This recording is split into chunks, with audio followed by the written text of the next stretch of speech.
Inception, j'ai trouvé ça super débile.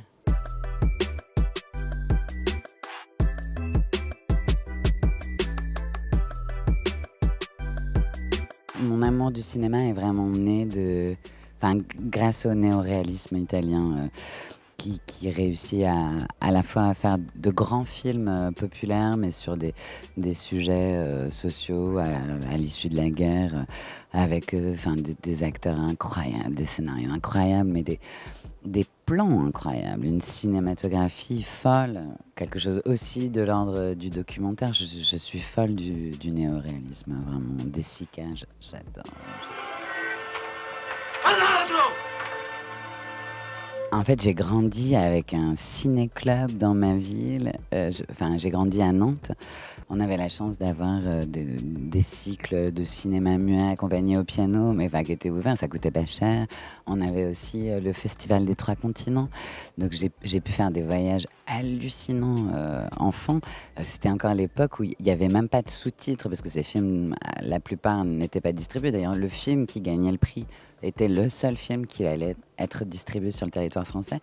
Et donc, on mettait des casques dans lesquels on nous traduisait, mais donc, comme les sous-titres, justement pas les sous-titres, mais les traductions en Russie, où c'est la même voix qui fait tous les personnages.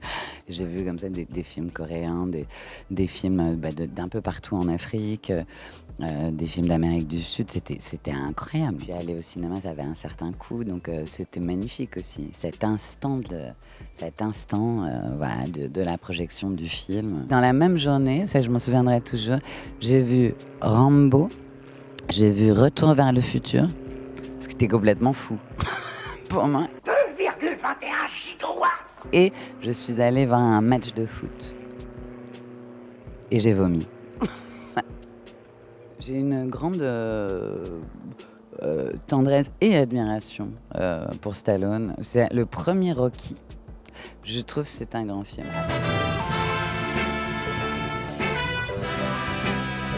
Après, moi, j'ai beaucoup de mal avec l'impérialisme américain et tout ça. Quand même, j'ai beaucoup de mal. Inception, j'ai trouvé ça super débile. Ah non, mais il y en a eu un autre. Si, j'ai retenu cette phrase par cœur quand même. Ça, c'est Interstellar. Si le trou noir était une huître, la gravité serait sa perle. Parce que ça encore, c'est l'impérialisme américain.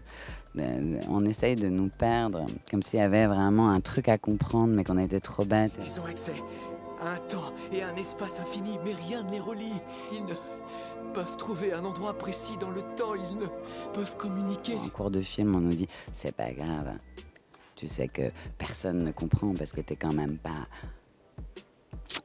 dans la crème de la crème des intellectuels ou des scientifiques. Ça, je trouve ça hyper dangereux. Parce qu'en fait, les plus grands scientifiques, ils sont capables d'expliquer les choses très simplement. Hawkins, il y avait un papier, je crois que c'est un des papiers que j'ai le plus envoyé à mes amis. C'est un papier dans lequel il expliquait qu'on pouvait sortir d'un trou noir.